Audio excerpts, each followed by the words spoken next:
Nous appartenons à une grande artillerie et à un état-major général des armées dirigé par Toumba. Nous voyons aussi la démarche du général Baldé, chef d'état-major, comment on appelle, de la gendarmerie, haut commandant de la gendarmerie nationale.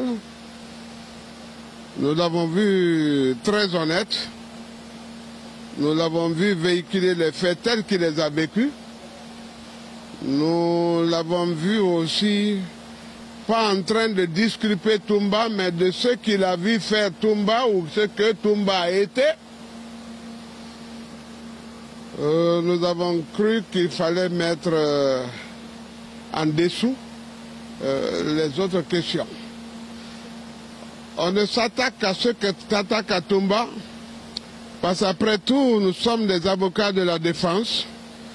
C'est moi qui ai divisé la défense. Oui, je suis l'auteur de la division de la défense. Sans cette division, le tribunal n'aurait pas vu clair, parce que chaque avocat qui devait passer, c'était seulement à lui de poser les questions à son client, pas d'autre.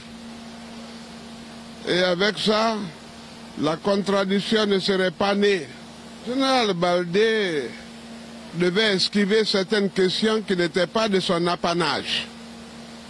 Il devait les rejeter parce que ce n'est pas lui qui dirigeait Kalea, ce n'est pas lui qui dirigeait beaucoup d'unités.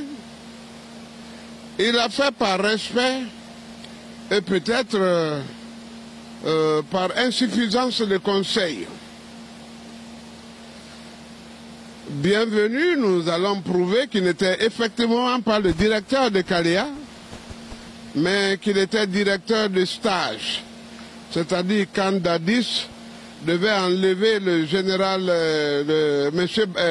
Baldez, qui était directeur de là-bas, parce que celui-ci n'appartenait pas, je m'excuse de le dire, de la forêt. Je suis de la forêt, mais il n'y avait que des forestiers là-bas. Il fallait l'enlever. Mais il ne fallait pas dire qu'il était directeur, que Bienvenu devait devenir directeur. Mais il était directeur du stage. Alors, je vous pose la question.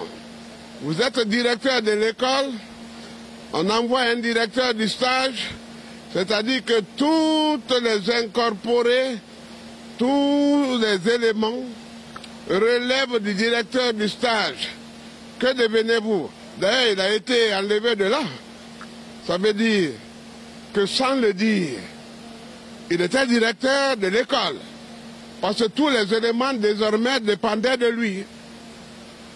Voilà des gens qui doivent revenir dans le box des accusés. Mais est-ce que les accusations portées par votre client ne sont pas en train de tomber une après une?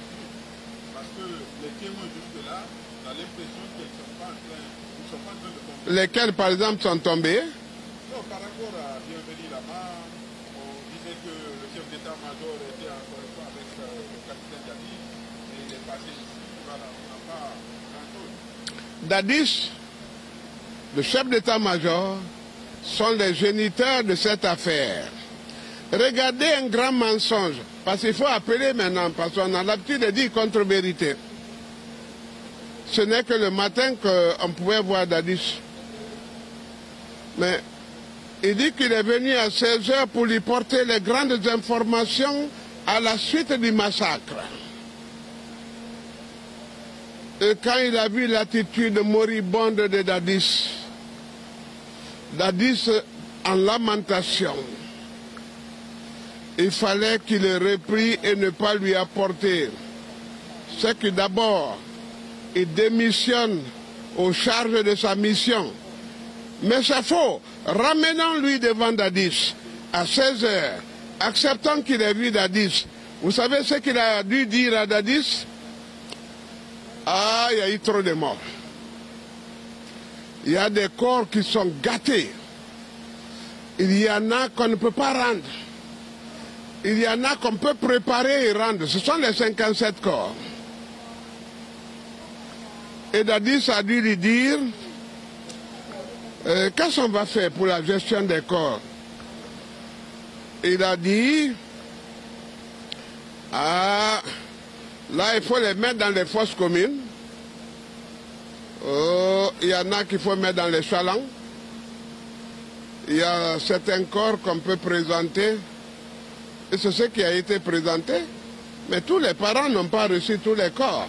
Ça vous dit qu'il y a une implication active de ce monsieur dans la conception, dans la préparation et dans la réalisation de ce massacre.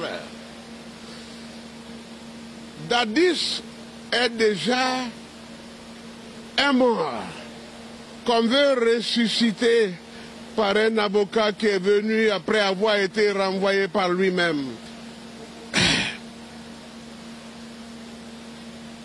Il y a eu des morts, il y a eu des disparus. Où sont-ils? Même les disparus, on ne nous dit pas où est-ce qu'ils sont allés. J'ai personnellement et des données récupérées par des drones qui ont été recueillis au Congo et dont le détenteur est en France et qui me les a renvoyés. Mais Maître DS a déconné avec moi. J'aurais pu prouver qu'il y a eu plus de 3000 morts. J'ai dit qu'il y a eu, on va prouver qu'il y a eu plus de 150 morts. Mais je refuse de donner la preuve. Parce qu'on m'a dit de rester dans la défense de Dadis. Dans tous les cas, nous voulons dire que Toumba est d'une grande sainteté dans cette affaire, que de grands témoins sont passés, que de grandes parties civiles ont défilé, et qu'il n'a même pas été égratigné. Parce qu'une égratignure, c'est pour au moins qu'une partie de la peau lâche et que l'eau siente un peu, mais pas le sang. Il n'a pas été touché.